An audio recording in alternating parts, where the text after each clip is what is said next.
नमस्कार मित्रों, हम लोगों ने कल भगवत चर्चा में यह जाना कि भगवान श्री कृष्ण यह कहते हैं कि स्वधर्म ही कल्याण करने वाला है और पर धर्म भयावह है, दूसरा धर्म अकल्याणकारक है, डराने वाला है। इसीलिए उन्होंने कहा है कि स्व में स्थित होकर के बिना कामना के तू कर्म कर। जब बिना कामना के कर्म करेगा तो ही तेरा कल्याण होगा। तो ये बिना कामना का कर्म स्व में स्थित होकर के अपने धर्म के अनुसार तू कर। अब एक बात देखने की बात है कि कोई भी व्यक्ति घोर कर्म, बुरा कर्म, पाप कर्म नहीं करना चाहता, फिर भी करता है। अर्जुन के मन में भी एक ख्याल आया कि आत्मा तो पाप कर्म कर नहीं सकती और परमात्मा का पाप कर्म कराएगा नहीं, तो फिर यह पाप कर्म होता क्यों कोई करता है? ऐसा क्यों है कि दुर्योधन, दुशासन इस घोर कर्म में लगे हुए हैं? क्यों युद्ध चाहते हैं? क्यों दूसरे का राज्य हड़पना चाहते हैं? क्यों दूसरे का हिस्सा लेना चाहते हैं? क्यों मैं आज क्षत्रिय धर्म भूल करके ज्ञान की बातें कर रहा हूं? क्यों? और सच बात है, ये बड़े आश्चर्य की बात है कि कितना भी विद्वान व्यक्ति हो या कितना भी विचारवान व्यक्ति हो, कभी ना कभी गलत करता ही है। और कितना भी पापी से पापी व्यक्ति हो, जब कभी पाप कर्म करता है तो ये सोचता जरूर है कि मैं गलत कर रहा हूं, फिर भी वह गलत करता है। एक बार दुर्योधन से किसी ने कहा कि तुम ये घोर कर्म क्यों करते हो? क्या तुम्हें मालूम नहीं क्या पाप है क्या पुण्य? तो दुर्योधन कहता है, हमें मालूम है कि क्या पाप है, क्या पुण्य है, क्या गलत है, क्या सही, फिर भी मैं करता हूं। पता नहीं कौन है जो मेरे अंदर से कराता है, मैं क्यों कर रहा हूं मुझे नहीं पता, मगर मुझे करने में रस आ रहा है, मैं कर रहा हूं। ऐसा नहीं है कि दुर्योधन विद्वान नहीं था, दुशासन विद्वान नहीं था, फिर भी ये पाप कर्म में रहते। यही अर्जुन सोच रहे हैं, क्यों ऐसा होता है? दुर्योधन और दुशासन भी उन्हीं द्रोणाचार्य से शिक्षा लिए थे, उन्हीं कृपाचार्य से दीक्षा लिया था, फिर भी पाप कर्म कर रहे हैं। वहीं उन्हीं द्रोणाचार्य और कृपाचार्य से सीख करके पांडव सत्कर्म में लगे हुए हैं, स्वधर्म में लगे हुए हैं। ऐसा क्यों ऐसा होता है? यह एक अबूझ पहेली। यही पहेली बूझना चाह रहे हैं महात्मा अर्जुन भगवान श्री कृष्ण से।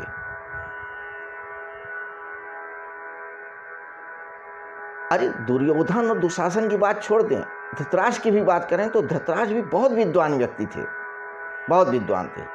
उनकी इज्जत तो वेदव्यास भी करते थे, लेकिन फिर भी धृतराष्ट्र पुत्र मोह में फंसे थे। ये जानते हुए कि उनके पुत्र गलत कर रहे हैं, फिर भी वो उन्हीं का साथ दे रहे थे। तो ऐसा क्यों होता है हर बार कि पापी से पापी व्यक्ति भी जानते हुए पाप कर्म करता है और ज्ञानी व्यक्ति भी जान करके भी पाप कर्म कर ही देता है कभी न कभी? ऐसा क्यों? इसी प्रश्न को पूछ रहे हैं महात्मा अर्जुन अगले श्लोक में। क्या कहते हैं? अथ केन प्रयुक्तो अयम पापम चरित पुरुषा अनिच्छनपि वार्षणे बलादीव नियोजिता। अथ केन प्रयुक्तो अयम पापम चरित पुरुषा, किस वजह से पुरुष या व्यक्ति पाप में रत रहता है? अनिच्छनपि, बिना इच्छा के भी, ना चाहते हुए भी पाप कर्म कर ही देता। ऐसा क्यों होता है? कौन सा ऐसा फोर्स है, कौन सी ऐसी वजह है कि व्यक्ति पाप कर्म कर ही देता है? हे वार्ष्णेय, हमें बताइए। वार्ष्णेय शब्द समझिए। एक्चुअली क्या है कि भगवान श्री कृष्ण यदुवंश से थे और यदुवंश की एक शाखा में एक पुरुष हुए थे, एक उनके पूर्वज हुए थे वृष्ण नाम के, और उसी से भगवान श्री कृष्ण का प्रादुर्भाव हुआ था, उसी शाखा थे। इसलिए भगवान श्री कृष्ण को एक नाम वार्ष्णेय भी है। चूँकि कुल की बात, धर्म की बात चल रही थी, इसलिए उसी के नाम से ही इन्होंने संबोधन किया महात्मा अर्जुन ने, वार्ष्णेय। तो कहते हैं, हे वार्ष्णेय, तुम्हें बता, कोई भी व्यक्ति पाप कर्म में क्यों लगता है जान के भी? तो महात्मा अर्जुन को भगवान श्री कृष्ण क्या बता रहे हैं ये देखिए। कहते हैं, कामेश क्रोधेश रजोगुण समद्भवा महासनो महापापमा विद्येयनमि वैरणम। कि कामना, इस वासना को ही तू इसका कारण जान। इस कामना से ही क्रोध उत्पन्न होता है, तो कामना और क्रोध ही इसके मूल कारण है। महासनो महापापमा विद्येयनमि वैरणम। ये बहुत बड़े वैरी हैं मनुष्य जाति के, और इनका पेट कभी नहीं भरता, ये कभी नहीं तृप्त होते। समझिए जरा। पहले भगवान श्री कृष्ण ने कहा कि पुरुष या व्यक्ति जो भी करता है प्रकृति के वशीभूत होकर करता है। जो भी कर्म होता है प्रकृति ही कराती है। मनुष्य नहीं करेगा तो भी प्रकृति करा देगी। और प्रकृति के 3 गुण हैं, रज, सत और तम। सत तो सत्य है, आत्मस्वरूप है, ज्ञान है, ये कुछ नहीं करता। तम जड़ है, ये भी कुछ नहीं करता। तो न क्रिया जड़ करता है और न ही चेतन करता है, यानी रज, सत करता है। तो क्रिया कौन करता? रज। रज माने क्रिया। तो जो परम पुरुष है, जो आत्मन है, वो अकर्ता है, अकर्म है, वो सिर्फ जानता है। अगर जानने को ही अगर आप कर्म समझते हो तो सिर्फ इतना ही कर्म करता है कि वो जानता है अपने अस्तित्व को, अपने आप को, बाकी और कुछ नहीं करता। करता कौन है? कामना है। एक्चुअली क्या है कि हमारा अस्तित्व जड़ और चेतन दोनों का संयोग है। जब दोनों का संयोग जो होता है, जिस वजह से होता है, उसे कहते हैं रज, यानी क्रिया। तो हमारा जो अस्तित्व भास रहा है, हमें ज्ञान हो रहा है, ये जड़ और चेतन के संयोग के होने की वजह से है। और इस संयोग होने को कहते हैं रज, यानी क्रिया। और यही क्रिया सतत चलती रहती है जब तक ये आत्म परमात्मा में नहीं विलीन हो जाती, या व्यक्ति का अज्ञान नहीं नष्ट हो जाता, स्मरण में नहीं तब्दील हो जाता कि हम शुद्ध ज्ञान ही हैं। तब तक यह कर्म चलता है। कर्म तो तब भी चलता है, लेकिन तब व्यक्ति कर्म से लिप्त नहीं होता। तो कर्मों में जो लिप्त होने की जो क्रिया है, इसी को कामना कहते हैं। तो जब जड़ और चेतन के संयोग से जीवन का एक प्रादुर्भाव या ज्ञान होता है, तो व्यक्ति समझता है ये मैं हूँ, मेरा भाव का जुड़ जाता है, और यही कामना परिवर्तित हो जाता है। और इसी कामना के वशीभूत हम सारे कर्म करते रहते हैं, यही अज्ञान हो जाता है। तो भगवान श्री कृष्ण कहते हैं कि जैसे ही कोई कर्म करने की आपके अंदर इच्छा हो, बस वहीं अलर्ट हो जाओ, वहीं अलर्ट हो जाओ, बस वहीं उस कामना को, उस इच्छा को रोक दो, खत्म कर दो, नष्ट कर दो। तो जो भी करोगे सिर्फ वह कर्म होगा, कामना नष्ट हो चुकी होगी। क्योंकि जैसे ही ये कामना हुई, फिर वो नई नई कामनाओं को जन्म लेने लगता है। और कामनाओं का पेट तो सुरसा से भी बड़ा है। एक कामना खत्म होती है, दूसरी कामना, दूसरी हुई तो तीसरी। ये कामनाओं का अनवरत सिलसिला चल उठता है। तो इस कामना के सिलसिले को ख़त्म करने के लिए कामना को वहीं ख़त्म कर दो जहाँ से पैदा हुई। जैसे ही कर्म पैदा हो, वैसे ही अलर्ट हो जाओ, वैसे ही होशपूर्ण हो जाओ। और ये जान लो कि यह सब प्रकृति का ही खेला है। ये गुण ही गुण में बरत रहे हैं। ये सत रज तम का ही खेल है। बस अपने आप को डिटैच कर लो, किसी कामना से अलग कर लो, बात खत्म हो जाएगी। और तू सारे पाप, पूर्ण लोभ, मोह, द्वंद्व से अलग हो जाएगा। तू अपने स्वामी स्थित हो जाएगा, तू योगी हो जाएगा। तू योगी है ही, लेकिन योगी है ये जान जाएगा। तो इस कामना को ही तू जान कि कारण है, यही कारण है कामना, ये वासना ही कारण है व्यक्ति को कर्मों में लगाए रहने के। और इसी कामना से क्रोध होता है, क्रोध से लोभ होता है, मोह होता है, और सारे मनोरोग पैदा हो जाते हैं एक के बाद एक। तो इसलिए कामना यानी इस कारण को ही खत्म करना है। आगे इसको और क्लियर करते हैं। किस तरह से क्लियर करते हैं अगले श्लोक में देखते हैं। क्या कहते हैं? धूमे न आव्रियते वहीं यथादर्शो मलेन चा यथोबले अनावृतो गर्भस तथा तेने दम आवृतम। 3 दृष्टांत देते हैं। कहते हैं, हे अर्जुन, धूमे न आवृते वहीं यथा आदर्शो मलेन चा। जिस तरह से अग्नि धुएं से लिपटी रहती है, जिस तरह अग्नि के चारों तरफ धुआं रहता है, या जिस तरह आईने के ऊपर धूल जमी रहती है, या जिस तरह गर्भ के ऊपर एक जेर या एक झिल्ली चढ़ी रहती है, बस ऐसे ही ज्ञान ढका रहता है इस कामना रूपी अज्ञान से।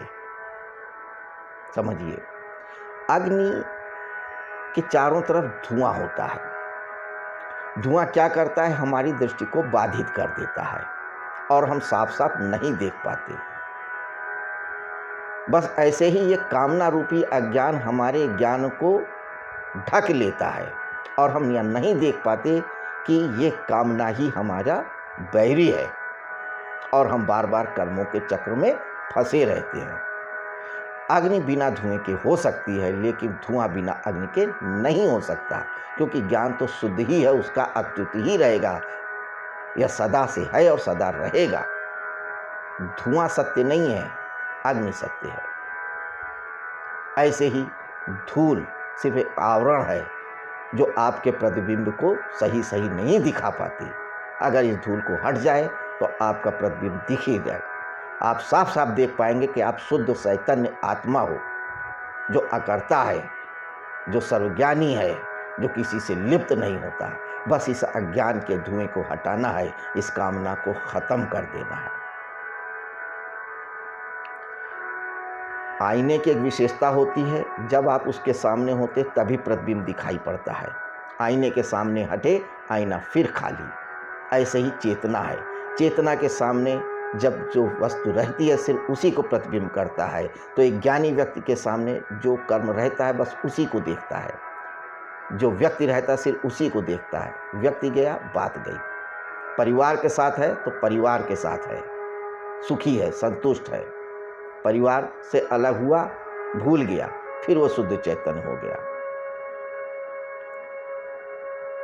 कोई प्रतिबिंब उसके अंदर नहीं है, हमेशा शुद्ध और चैतन्य होता है। तो आप अपने अंदर कोई आवरण मत रखो,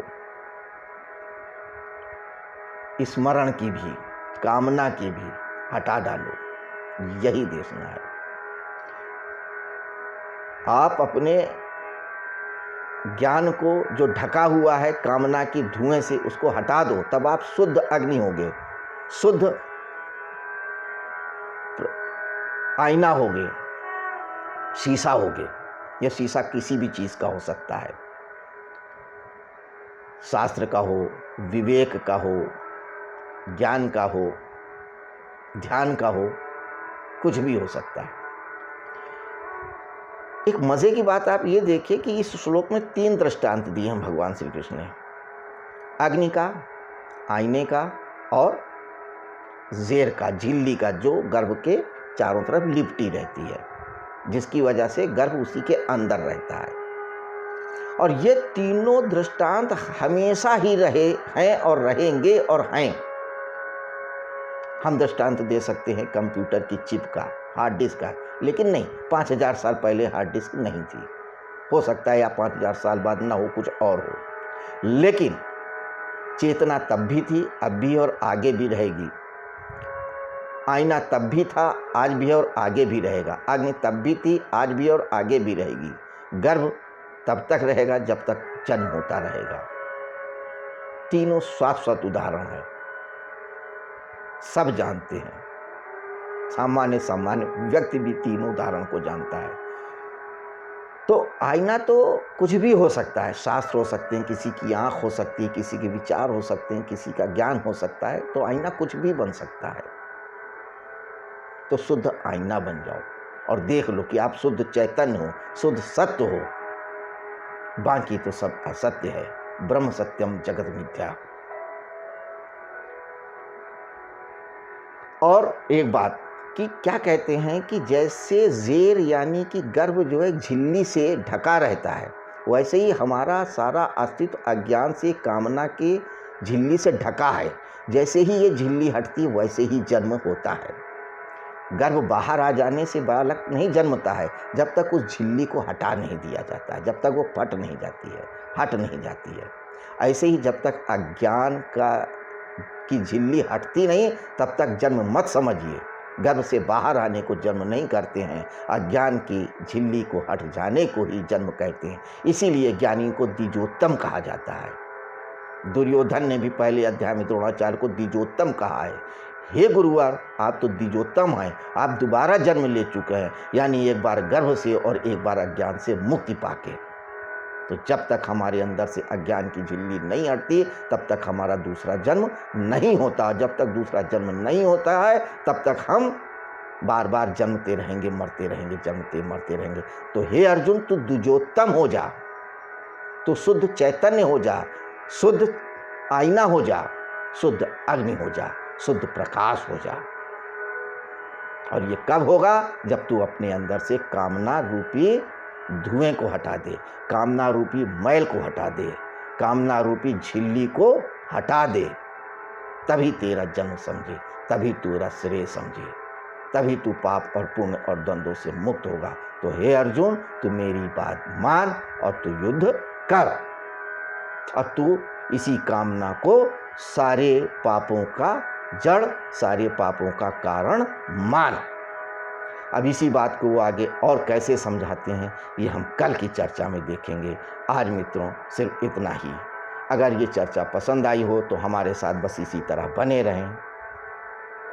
आगे भी हम इसी तरह से भगवत चर्चा करते रहेंगे, ईश्वर के उस रस का रसपान करते रहेंगे, उस भगवत के गीत में डूबते रहेंगे, डूबते रहेंगे, डूबते रहेंगे। हाल फिलहाल नमस्कार।